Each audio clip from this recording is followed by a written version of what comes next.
오늘은 2장입니다. 아가서 1장에서 이 여인은 이제 성도를 의미하잖아요. 사실은 이 성도가 1장에서만도 상당한 체험을 한 사람입니다. 침공 안에 이끌렸잖아요. 주님의 사랑을 많이 체험한 사람이고 예수 그리스도와의 교통을 많이 체험한 사람입니다. 그리고 정말 포도원 지기에서 이제 자신의 염소 새끼를 먹이는 단계까지, 그리고 주님께서 이 사람을 인도해서 이제는 왕의 상에도 앉고, 그리고 그에게 칭찬을 주셨어요. 너는 너무나 어여쁘다. 그리고 너를 바로의 병거의 준마에 비하였다. 사실 바로의 병거의 준마는 말이 많은 데서 그 애굽의 왕의 왕이 타는 말, 뽑은 것이 준마였잖아요. 그런 준마에 비교를 하고, 그리고 그 여인의 아름다운 뺨, 그리고 구슬개미가 있는 목, 이렇게 아름다운 걸 칭찬했잖아요. 이런 단계에 있는 성도치고 자기의 정말 귀함을 느끼지 않는 사람 없어요.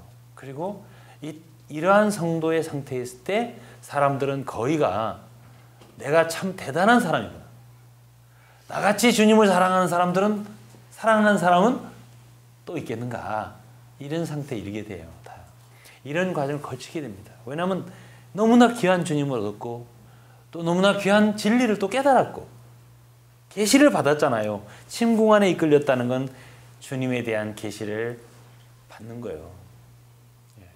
그랬을 때에 그런 사람의 상태는 이 세상에는 아마 나같이 주님 사랑하는 건 그런 사람 없을 거야 라고 생각하는 상태까지 이르게 됩니다. 초기에 그렇게 주님 사랑하고 그런 생각을 갖는 사람에 대해서 너무 정죄하지 말아야 됩니다. 왜냐하면 다 그렇게 대단하게 보이거든 자기가. 그런데 2장 1절에 하나의 전환이 있는 거예요. 2장 1절에 나는 샤론에 수선하여 골짜기에 백화파로구나. 나는 샤론에 수선하여, 이 샤론이라는 것은 평원이에요. 그냥 평야, 광야라는 뜻이에요. 그냥 일반적인 광야에 있는, 수선화는 영문으로만 보더라도 로즈, 장미예요. 그러니까 장미꽃, 수선화든지 장미든지 이거는 일반적인 꽃이에요. 그냥 꽃 중의 꽃이 아니라 일반적인 꽃이란 말이에요. 여기에서 이 성도는 어떻게 말하고 있는 거냐면, 보니까 이제 지금까지 이렇게 체험하면서 와보니까 나라는 사람만 주님 사랑 아니네. 나만 주님을 깊이 아는, 계시를 깊이 얻은 출중한 그리스도인 아니네. 나도 여러 주님 사랑하는 성도들 가운데 그냥 작은 성도일 뿐이다.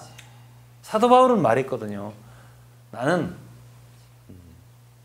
모든 사도보다 지극히 작은 자다. 이렇게도 말했고, 심지어 난 모든 성도들 중에 지극히 작은 자다. 이렇게도 말했어요. 주님 안에 깊이 들어갈수록 참 나라는 사람은 그렇게 나만 그렇게 주님 사랑하고, 나만 그렇게 귀한 사람, 나만 그렇게 주님을 잘 알고 진리를 잘 깨닫고 그런 사람은 아니고, 이 세상에는 정말 나보다 나은 성도들이 많네, 나는 작은 하나의 성도일 뿐이네 라고 생각하면서 나는 주님 일반적인 광야에 있는 하나의 수선화에 불과합니다, 이 소리입니다. 그냥 장미, 한 송이 장미에 불과합니다 라고 고백을 하고 있습니다. 그리고 그 다음에 골짜기에 백합화로구나 했습니다. 근데 이러한 성도는 산의 등성이에 있는 게 아니라 깊은 데 있어요. 골짜기에. 어려워요. 여러분 성도의 생활이 쉽다고 생각하세요? 로마서 8장을 읽어보면 그리스도인들의 삶은 그렇게 쉽지가 않아요. 또 고린도후서 4장을 봐도 주님을 사랑하고 섬기는 사도 바울의 일정을 보더라도 간단하지가 않아요. 사방에 우겨쌈을 당하고 또 핍박을 당하고 또 참으로 엎드러침을 당하고 답답한 일을 당하고 곤란한 일을 당하고 이러한 어려운 일들이 있어요. 그러니까 로마서 8장에는 현재의 고난은 우리 성도들은 현재 고난이 있다. 우리가 현재 받는 고난은 나타날 영광과 좋게 비교할 수 없다. 그러니까 우리 성도들은 그냥 고난을 당하는 것이 너무나 당연한 것처럼 마태복음 6장에도 한날 괴로움은 주님 자녀들에게 한 말이에요. 한날 괴로움은 한날 즐거움이 아니에요. 한날 괴로움은 그날의 족하니라. 괴로움이 있다는 얘기지. 성도의 어려움이 있다는 얘기예요. 그런데 그날의 족하다. 여러분들의 모든 염려를 다 주께 맡기세요. 염려할 일이 생긴다는 얘기지. 전혀 안 생겨? 생깁니다. 그래서 여기에 있는 성도는 나는 골짜기에 있구나. 골짜기에 있구나. 이걸 안 거예요. 골짜기에 있는데 백합화라고 했습니다. 골짜기에 백합화다. 백합화를 말씀하실 때 주님은 마태복음 6장에서 바로 믿음과 연결을 지어서 말씀하셨습니다. 들에 있는 백합화를 보아라. 심지도 않고 길쌈도 하지 않아도 하나님이 아름답게 입히신다. 그러니까 백합화는 믿음으로 서 있는 식물이에요. 믿음으로 자라서 꽃피는 식물이에요. 그렇기 때문에 여기서 이 성도는 자기가 비록 골짜기 같은 곳에 늘 처해 있지만 때로 어려움도 고난도 있지만 눈물도 있지만 골짜기잖아요. 그렇지만 나는 믿음으로 사는 하나의 성도입니다. 이런 뜻이에요. 골짜기에 백합화로구나 이겁니다. 백합화. 어떻게 살아요? 백합화는 주님이 입히심으로. 우리가 어떻게 생활해야 맞아요? 우리는 범사를 예수 그리스도를 의지하는 거예요. 우리의 생활 누가 책임져요? 어떤 사람이 책임져요? 아닙니다. 하나님께서 너의 도움이 어디서 올꼬? 우리의 도움은 천지를 지으신 여호와께로서. 우리는 하나님께서 우리를 돌보세요. 우리의 일생을 돌보세요. 우리의 생활을 돌보십니다. 우리의 건강도 돌보십니다. 우리의 경제도 돌보십니다. 모든 것을 주님이 돌보실 것을 믿고 생활해 나가기 때문에 우리는 백합화입니다. 그러나 골짜기에 있어요. 2절을 보겠습니다. 여자들 중에 내 사랑은 가시나무 가운데 백합화가구나. 2절은 이것을 여인의 말로 해석하면 해석이 어려워요. 이 말도 역시 이 말은 왕의 말이에요. 왕의 화답이지. 이 노래는 서로 화답 형식이라고 제가 말씀드렸죠. 여자들 중에 내 사랑은 우리 성도들을 여자들 쪽이죠. 주님을 말할 때 이 술람 여인은 남자들 이렇게 말합니다. 남자들 가운데 주님은 여기 술람 여인을 말할 때 여자들 중에 내 사랑은 가시나무 가운데 백합화가구나. 주님도 이 여인의 고백을 인정해줘요. 너가 골짜기에 백합화라고 했지. 맞아. 너는 골짜기에 있어. 그리고 믿음으로 서 있는 한 송이 백합화 같아. 그런데 내 사랑은 가시나무 가운데 있구나. 그랬습니다. 이 여인은 골짜기에 있다 그랬잖아요.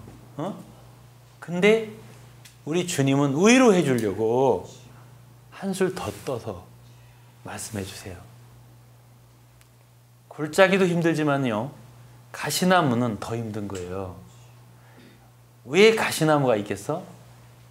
창세기 3장 18절에 보면 가시는 사람의 타락 이후에 이 땅이 저주를 받았을 때 가시나무와 엉겅퀴가 나온다 했습니다. 히브리서 6장에도 가시와 엉겅퀴는 하늘에서 비가 내려져서 우리가 먹을 수 있는 채소 이런 것과 달리 안 나도 좋은데 나는 거예요. 괜히 나는 거예요. 가시, 엉겅퀴. 그래갖고 괜히 찌르고 아픈 거예요. 그래서 이 가시라고 하는 것은 우리 타락한 인간, 그렇죠? 자연 발생적으로 사람이 악해지고 사악해지는 거예요. 사람이. 그러다 보니까 어떻게 돼요? 찌르는 거예요. 찌르는 것입니다. 그러니까 이 여인은 가시나무 아니에요. 이 성도는 주님 보시기에 아름다운 백합화예요. 근데 백합화인데 어디에 있냐면 가시나무 가운데 있는 거예요. 그냥 찔리지. 이 가시나무 찔린단 말이에요. 그냥 힘들죠. 가시나무 가운데 있는 백합화 같구나 그랬습니다. 이것은 주님을 사랑하고 주님께 깊이 이끌린 성도치고 이 땅에서 가시들한테 찔리지 않는 경우가 없다. 그런 뜻이에요. 뭔가 당하는 괴로움, 아픔, 상처, 손실, 손해 있다는 거죠. 가시나무 가운데 백합화 같구나. 이거 위로한 말이에요. 주님이 성도들, 이 단계에 이른 성도, 너는 네가도 믿음으로 서 있는 백합화 같다 했지. 그런데 너가 그렇게 주님 사랑하고 나를 따라오게 되면 너는 이런 아픔을 겪게 돼. 왜? 주위에는 너를 찌를 존재들이 많아. 가시가 많아. 엉겅퀴가 있어. 이렇게 주님이 말씀해 주고 계십니다. 3절 보겠습니다. 남자들 중 나의 사랑하는 자는 숲풀 가운데의 사과나무 같구나. 내가 그 그늘에 앉아서 심히 기뻐하였고 그 실과는 내 입에 달았구나. 이거는 또 누구 얘기했어요? 화답하는데. 이거는 성도의 이 여인의 말입니다. 이제 주님이 이 성도를 칭찬하잖아요. 또 위로하잖아요. 그러니까 성도가 답하는 거예요. 대답하는 거, 화답하는 것입니다. 주여, 당신은 모든 남자들 가운데 숲풀 가운데 사과나무 같습니다. 나의 사랑하는 이는 숲풀 가운데. 이 숲풀이라는 게 뭐죠? 숲풀. 숲풀은 푸르고 잎사귀는 많지만 그럼 먹을 건 없어요. 그냥 숲풀이에요. 그런데 그 숲풀 가운데 사과나무 같다. 다 숲풀인데 사과나무가 하나 있네. 빨간 사과가 열렸네. 그럼 그게 얼마나 보기가 좋겠습니까? 또 얼마나 탐스럽겠습니까? 여기에서 이 여인은 주님에 대한 인식이 굉장히 깊어졌어요. 주님이 귀한 분인 걸 안 거예요. 이 세상 명예나 부귀보다, 행복보다, 어떤 사람보다 주님이 아름답고 다 수풀인데, 이 세상은 다 수풀이야. 먹을 게 없어. 그렇게 매력 없는 그런 동산, 수풀인 산인데 그 가운데 주님은 사과나무같이 유일한 나무예요. 열매를 맺는, 탐스러운 사과를 맺는 그러한 나무 같구나. 사과나무 같구나. 여기에서 이 여인은 어느 상태에 이르냐면, 이 남자라는 게 뭐예요? 여자는 그렇습니다. 이 창세기 사람이 타락한 후에 남편을 사모한다 했잖아요.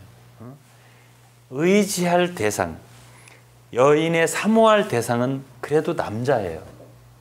이 세상에는 우리 사람들이, 우리 믿는 이들이 이렇게 의지함직하고 뭔가 바랄만 하고 그런 거 많이 있어요. 명예도 그렇고 인기도 그렇고 뭐 부귀도 그렇고 여러 가지가 있단 말이에요. 그런데 그런 모든 것 가운데 그건 아무것도 아니고 이제 보니까 주님만이 정말 귀하구나 라고 안 거예요. 뭐 고린도전서 1장이면 나는 바울에게, 나는 게바에게, 나는 아볼로에게 뭐 이런 말 있지 않습니까? 이것도 아직 2단계에 이르지 못한 거예요. 어쨌든 자기를 가르쳐주고 인도해준 사람도 굉장히 좋은 거야. 또 거기도 아직은 다 사실 아무것도 아닌데 바울이 그랬잖아. 바울은 무엇이고 아볼은 뭐냐? 바울은 물을 주고 심고 아볼은 물을 줬지. 우리는 다 아무것도 아니다. 하나님만 잘하게 하시는 분이다. 그분만 귀한 분이 이렇게 말하지 않습니까? 어거스틴이 그랬던가요? 젊어서 암브로스라는 그 감독에게 말씀을 듣고 너무 심취했어. 너무 좋아했어 그분을.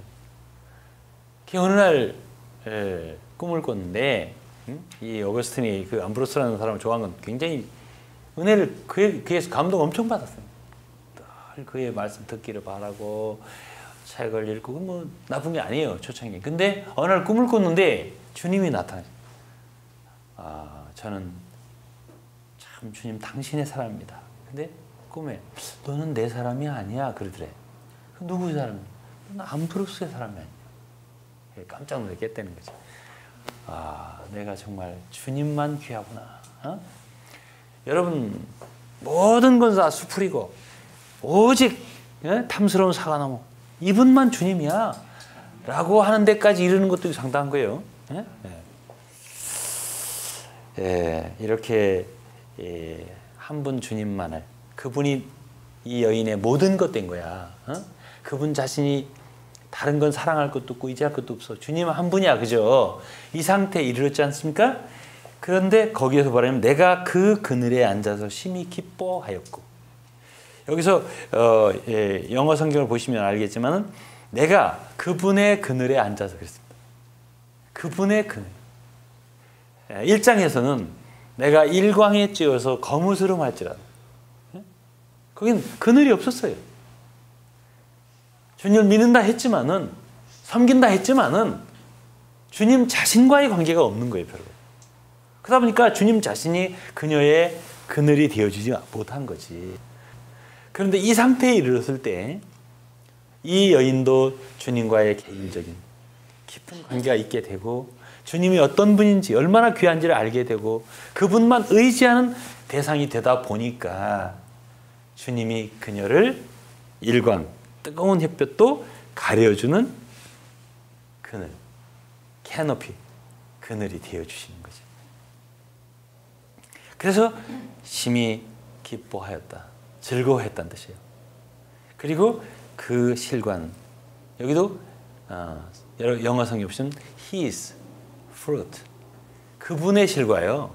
그러니까 그분의 그늘, 그분의 실과, 이렇게. 그분의 실과는 내 입에 달았구나. 이 상태에서 이 여인은 다른 어떤 실과가 아니라 주님 자신을 과일로 또 달콤함으로 누리는 상태에 이른 거예요. 그분의 실과, 그분의 그늘, 이렇게 주님과의 개인적이고 또 긴밀한 그런 교제가 이루어지고 주님의 사랑을 느끼는 그런 상태에 이르렀습니다. 4절이 되겠습니다. 그가 나를 인도하여 잔치집에 들어갔으니 그 사랑이 내 위에 기로구나 그랬습니다. 그가 나를 인도하여, 이거는 여인이 하는 말이에요. 왕이 나를 인도했다 그랬습니다. 1장에도 인도했다 그랬어요. 침궁으로 이끌어 들이시니, 그죠? 나를 인도하라. 인도가 있잖아, 1장에. 주님은 성도들의 기도를 들으세요. 특별히 주님 나를 인도해 주세요. 저는 어디로 갈지 무엇을 할지 몰라요. 나를 인도해 주세요. 라고 할 때 주님 들으세요.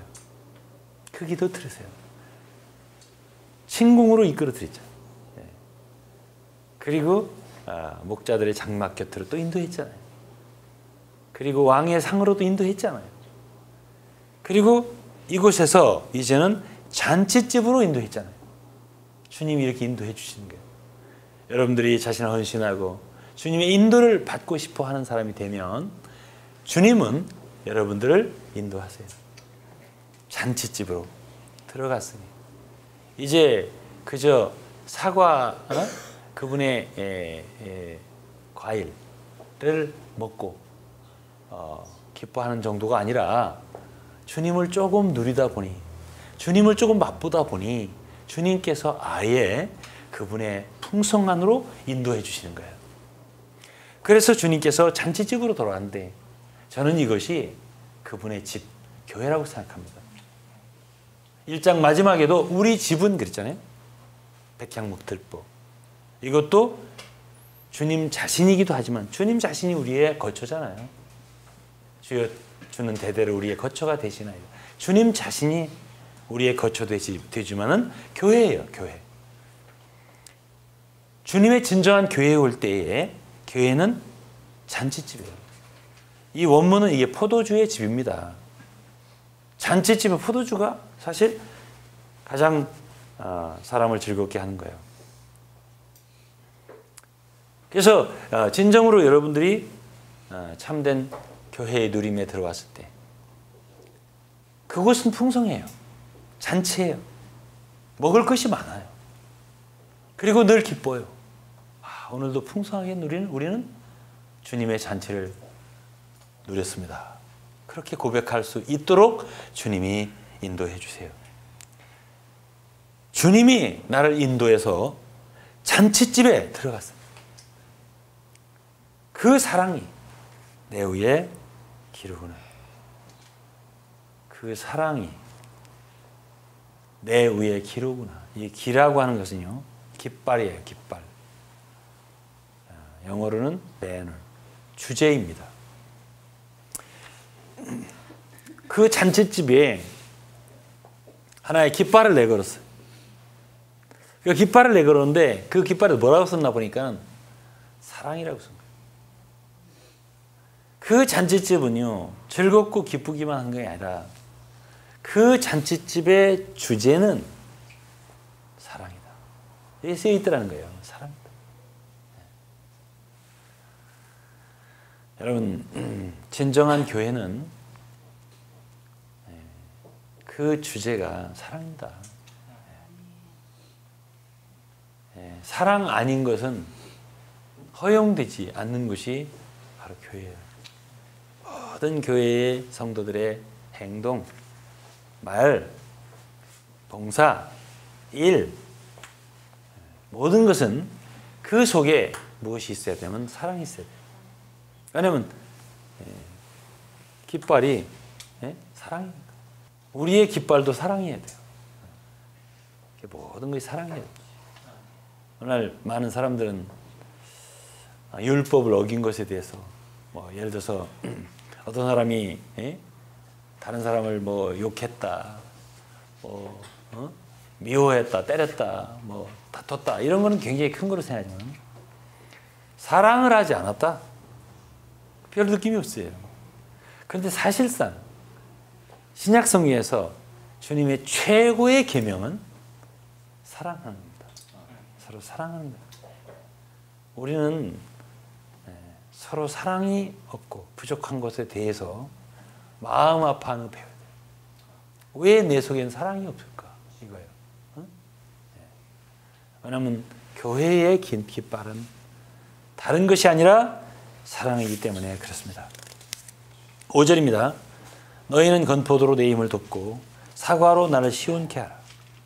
내가 사랑함으로 병이 났습니다. 이거는 여인의 고백입니다. 사랑함으로 병이 났다. 상사병. 응? 예. 젊은 사람들이 연애를 지속하게 하다 보면 상사병이 걸린대요. 예? 그래갖고 알아눕는다는 거예요.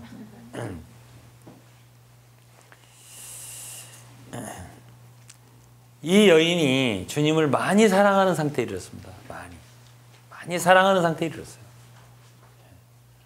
그러다 보니까 좀 병이 들었습니다. 뭐 이런 상태가 굉장히 영적으로 수준 높고 그런 상태는 아니에요.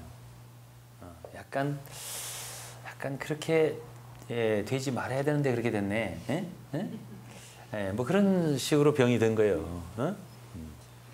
근데 어쨌든 주님 사랑하기 때문에 병이 든 거니까 건포도가 필요하다. 난 건포도가 좀 먹었으면 좋겠다. 그레이프 케이크스, 포도떡이래요 이게. 그 다음에 사과. 이 건포도를 먹으면 좀 힘이 생긴다는 힘이. 그 다음에 사과를 먹으면 좀 시원하게 된답니다.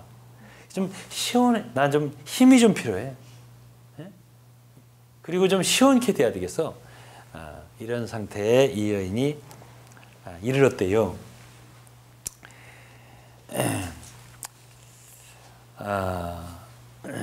이제 너무나 피곤하다가 힘들다가 포도원 지기 노릇하다가 잔치집에 오다 보니까 많이 누리다 보니까 사랑함으로 병이 생긴 거예요.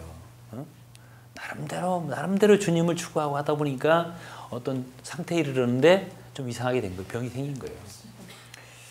그렇지만 6절에 보면 주님이 그러한 성도를 그가 왼손으로 내 머리에 베게 하고 오른손으로 나를 안는구나 그랬습니다. 주님은 이렇게 어리지만 주님을 사랑함으로 병이 생긴 그러한 성도를 안아주십니다. 왼손으로는 베개를 해주시고 오른손으로는 편안하도록 안아주시고. 그럼 안아주면 어떻게 돼요? 아기를 한번 안아봐. 이렇게 요 상태로 요 말대로 예? 왼손으로 베개를 하고 오른손으로 안아줘봐. 그러면은 안아준 사람을 바라보게 되는 거예요. 바라보게 되는 거라고. 제가 우리 손자를 안아보면 나를 쳐다보다가 어색하니까 얼굴 돌렸다. 안아주는 사람 바라보게 된 거예요. 그러니까 주님 바라보도록 이렇게 친밀하게 부축해 주시고 보호해 주시는 주님이세요. 주님은 이렇게 병든 성도도 돌봐주신다. 왜? 사랑함으로 병들었으니까. 어쨌든 7절까지 하겠습니다. 오늘은 예루살렘 여자들아 내가 노루와 들사슴으로 너에게 부탁한다. 내 사랑 원하기 전에는 흔들지 말고 깨우지 말지니라. 이럴 때 예루살렘 여자들이란 주위에 있는 성도들, 조금 안다는 사람들, 경험했다는 사람, 이런 사람들은 이런 상태를 보고서 못 견디는 거예요. 이 사람이 참 이상해졌네 이거. 하고서 뭔가 좀 교정해주고 싶고, 뭔가 좀 말해주고 싶고, 치료해주고 싶고. 그런데 우리 주님은 뭐라고 말씀하시냐면은 내가 노루와 들사슴으로 부탁한다. 노루 뭐예요? 노루는 작은 영양이에요. 굉장히 놀라기를 잘하는 짐승입니다. 노루와 들사슴으로 너에게 부탁하는데, 내 사랑이 원하기 전에는, 원하지 않으면 놔둬라 좀. 그냥 네가 볼 때는 정상이 아닌 것처럼 보여도 그냥 둬라 좀. 기다려주라 이러니 기다려주라. 이렇게 해줘야 됩니다. 기다려주면 이제 좀 나아지고, 이제 나중에 보세요. 이제 2장 중반부로 3장, 4장, 5장 넘어갈 때 이 성도는 주님께서 잘하도록 도와주세요. 성도들, 여기 예루살렘 여자들 잘 들으세요. 이런 상태의 성도들이 있어도 얼른 어떻게 해서 놀라게 하지 말고 조금 기다려주고, 그런 상태에서 좀 비정상으로 보이는 상태에서 뭔가 취해 있다 하더라도 좀 기다려줘라. 괜찮다. 라고 주님 말씀하십니다. 오늘은 여기까지 하겠습니다.